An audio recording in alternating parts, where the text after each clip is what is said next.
I'm Rosanne Ullman. I am reading Always Modern, a decade-by-decade history of the beauty industry that I wrote for Modern Salon in 1999. At the 75th anniversary of Modern Salon. We are now at the 100th anniversary, and I am celebrating by reading this, and we're up to the 1970s. Always modern. In the 70s, we became a business. The mixed bag 1960s left many legacies, but none more head-scratching, so to speak, than this one. The hippie-era kids who disgusted the adult establishment by bathing only when absolutely necessary grew up to be the first generation in history to insist on shampooing their hair daily. This unlikely battle cry of squeaky clean hair pleased parents, but threatened to upset the footing of the salon industry, which by this time was firmly grounded in the wash and set. Upper-aged ladies remained as loyal as ever to their weekly standing appointments, but their daughters and granddaughters shunned the whole scene. They wore their hair long, going months without cutting it, and rolled it up themselves if they wanted body or curl. There was no point in paying for a set, since they'd just wash it out the next day. Besides, that teased and sprayed bouffant seemed more helmet than hair. They preferred natural looks and endless freedom. They refused to be slaves to traditional beauty routines. As greater numbers of women self-styled or hardly styled at all, the salon industry experienced the first real ebb in its history. Purchases by wholesale beauty salon distributors bottomed out in 1972 after dropping 21% in 4 years. But never has the adage, "it's always darkest before the dawn," been more appropriate. By about 1974, not only had a nationwide recession ended, but the sun rose on a whole new salon industry revolutionized by 4 distinct and interconnected trends. Cut, blow, and go. First to surface was minimum maintenance styling, or as we know it now, the cut and blow dry. As the massive baby boomer generation entered the workforce, they learned that long, straggly hair, clean as it was, didn't mesh with getting hired and gaining professional respect. To compromise, they'd acquiesce to getting a haircut in style, as long as the appointment didn't take too long and they could reproduce the look every morning in front of their own mirrors. When their hair grew back in 4 to 6 weeks, they'd return to the salon, but not 1 minute before. Soon this routine attracted an older faction as well. Simultaneously, and fortunately for the industry, the cutting explosion that Vidal Sassoon had sparked in the 60s was still catching fire. Some stylists then developed their own innovative cutting techniques and, like Sassoon, established advanced academies or went on the road to educate their peers. Lower-priced training salons came into being about this time as well, so that owners could make sure all staff members learned the house techniques. The blow dryer and curling iron, which had been invented decades before but got lost along the way, re-emerged as the perfect companions to the precision cut. Manufacturers simply dusted off the tools and improved them. Curling irons came in all diameters, and 1400-watt blow dryers, with and without brushes and detangling comb attachments, made styling easy both in the salon and at home. Straightening irons, crimping irons, and spray-on products of all sorts rounded out the new selection of styling aids. When the talented hair cutter, the quick service client, and the blow dryer all came together, the salon industry turned a sharp, no-looking-back corner. Some salons transformed so completely that they refused weekly standing appointments altogether. They lost no money, since the monthly cut and blow dry service included shampoo and conditioning and was priced at least 4 times higher than the weekly wash and set. Perms rule. Around that corner was a familiar service that many industry observers thought they'd never see again. No longer a permanent wave, it was the friendlier perm, and it advanced the cut from quick styling to just about no styling. Wash and wear perms became the decade's second major trend, propelled by new alkaline perm products that left hair touchably soft and natural looking.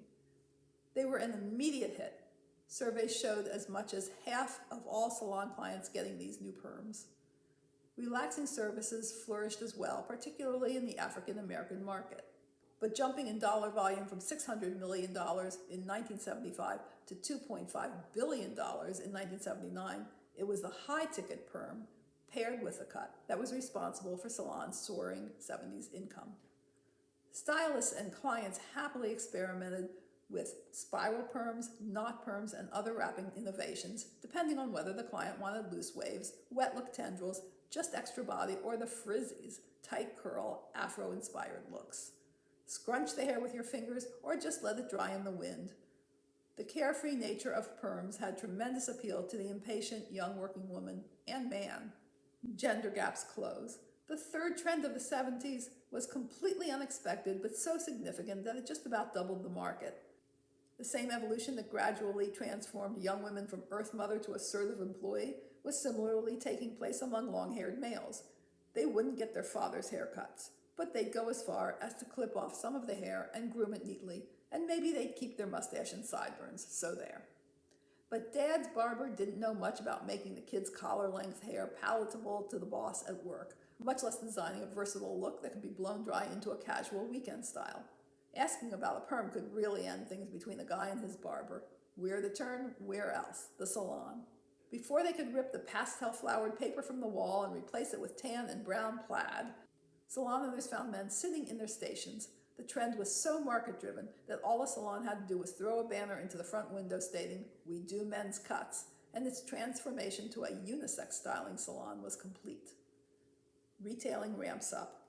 The fourth trend was born of the other three. Between visits, the minimum maintenance clients needed products that would recreate the salon style. Although retailing in the salon was as old as the industry itself, the focus always had been on cosmetics and holiday gifts, maybe some hairspray. Clients hadn't needed staples like shampoo and conditioner since they rarely washed their own hair.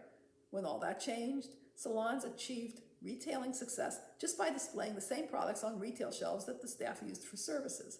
Salon retailing grew 200% between 1974 and 1979 and became so enticing that for a few years, some salons even housed clothing boutiques. Color merely creeps. The one service that remained relatively flat in service sales was hair coloring, except for an increase in sales to men and the decade's one catchword in color, henna, which played a worthy role in introducing the younger client to the concept of coloring. The two largest markets for color, women who wanted gray coverage and those who just liked the change, pretty much kept a steady pace, but the baby boomers who would eventually drive up color volume hadn't yet noticed their first gray hairs. Technology, however, didn't stand still. Hair color products continued to improve, leaving hair in better condition and with truer color. Frosting and tipping went out of style, but dimensional coloring, highlighting, low lighting, shading, and other techniques kept color exciting, if not highly profitable. And new artistry. But it was into hair styling that artistic, energetic cosmetologists really channeled their creative energies. The 1970s offered the challenge of designing styles not only that clients could do, but versatile male and female looks that could go from the boardroom to the disco floor. The short style that attained super hair status was Olympic skater Dorothy Hamill's wedge. The longer look that captured the public's fancy was the shag a la Farrah Fawcett, whose bouncy hair provided her with spokesperson income from at least two major manufacturers. Later in the decade, the sauvage and the wet look offered fun and drama, while French braids, tiny beaded braids, and Bo Derek's cornrows from the movie 10 inspired a new service in hair dressing for all ethnic groups. Creative passion among hair designers grew so intense that criticism of the profession centered on clients becoming just a head of hair to the stylist, who was too involved with his own creation to bother determining how the client wanted her hair. But that complaint was one of the few weeds in the 70s garden of a blossoming professional image. By the end of the decade, fashion designers worked with top hair designers to coordinate runway looks, and fashion magazines featured hair along with clothing. Some stylists heightened their visibility by slapping their names on product lines, others by doing makeovers on TV. A new image.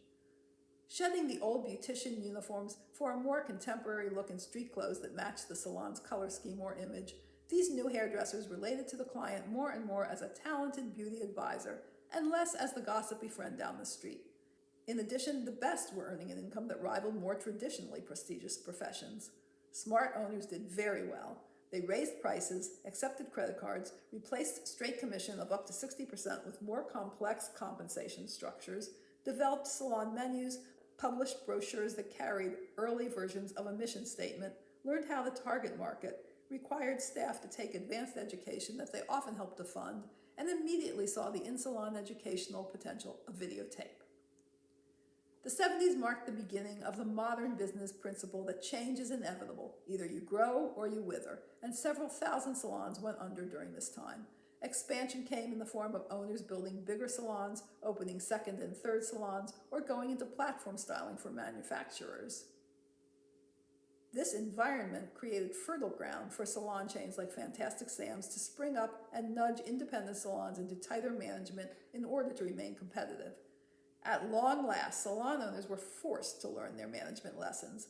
The late Ken Grogan, Modern Salon's publisher at the time, closed the decade by declaring in his column, "In the 70s, we became a business." That was the 70s. Next, we go to the 1980s. I hope to see you there.